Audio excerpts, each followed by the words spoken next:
Deonar dumping ग्राउंडची स्थिती पाहण्यासाठी गेलेल्या लोकशाही मराठीचे प्रतिनिधी भूषण शिंदे यांना नशेखोरांकडून अडवण्याचा आणि हल्ल्याचा प्रयत्न झाला। परिसरात कचऱ्याच्या आड ड्रग्ज रॅकेट सुरू असल्याचा गंभीर संशय आता व्यक्त होत आहे। यावरून आता माजी विरोधी पक्षनेते अंबादास दानवे यांनी तीव्र संताप व्यक्त केला। अंबादास दानवे यांच्याशी संवाद साधला आमचे प्रतिनिधी सचिन बडे यांनी।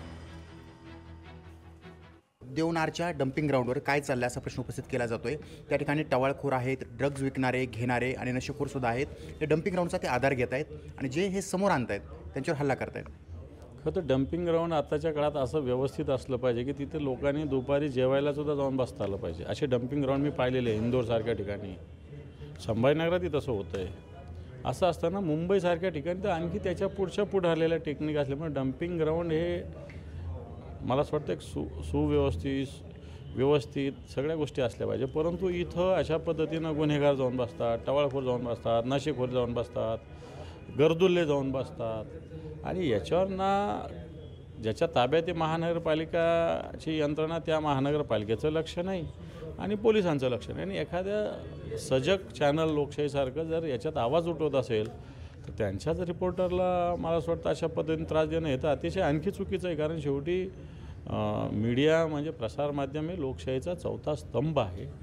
एखाद वेळेस अशा पद्धतीनं लोकशाही किंवा गुन्हेगारी अशा पद्धतीने अव्यवस्थितपणा असेल तिथं जर एखादं प्रसारमाध्यम आवाज उठवत असेल तर तो उठवू दिला पाहिजे। परंतु लोकशाहीसारख्या चॅनलवर अशा पद्धतीनं जर हल्ला होत असेल तर तोही चुकीचा आहे। कारण याच्यात सत्ताधारी पक्ष गुंतलेला आहे। आता या देवनार डम्पिंग ग्राउंडचं असेल, याचं सगळं प्रायव्हेटायझेशन करण्याचं एजन्सी कोण येऊ इच्छितात, सत्ताधारी पक्षाची लागेबांधी असणारे कोण लोक याच्यामध्ये आहे आणि मग या सगळ्या गोष्टीमुळे प्रशासनातले अधिकारीसुद्धा हिंमत करत कारवाई करायचं। सत्ताधारी पक्षाचे लोक यामध्ये सहभागी आहेत। कुठेतरी जनतेला न्याय देण्यासाठी प्रयत्न करत असताना जर असे हल्ले केले जात असतील तर नक्कीच न शोभण्यासारखं आहे आणि जे हल्ले करतात त्यांच्यावर कारवाई करण्याची मागणी जी आहे ती माजी विरोधी पक्षनेते अंबादास दानवे यांनी केली आहे। सचिन बडे, लोकशाही मराठी, छत्रपती संभाजीनगर। नशेखोरांकडून या ठिकाणी लोकशाहीच्या पत्रकाराला अडवणूक करण्यात आली।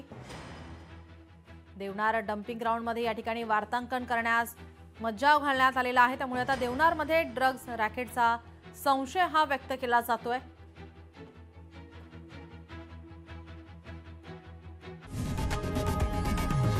लोकशाही मराठी ऐका, पहा, जागरूक रहा।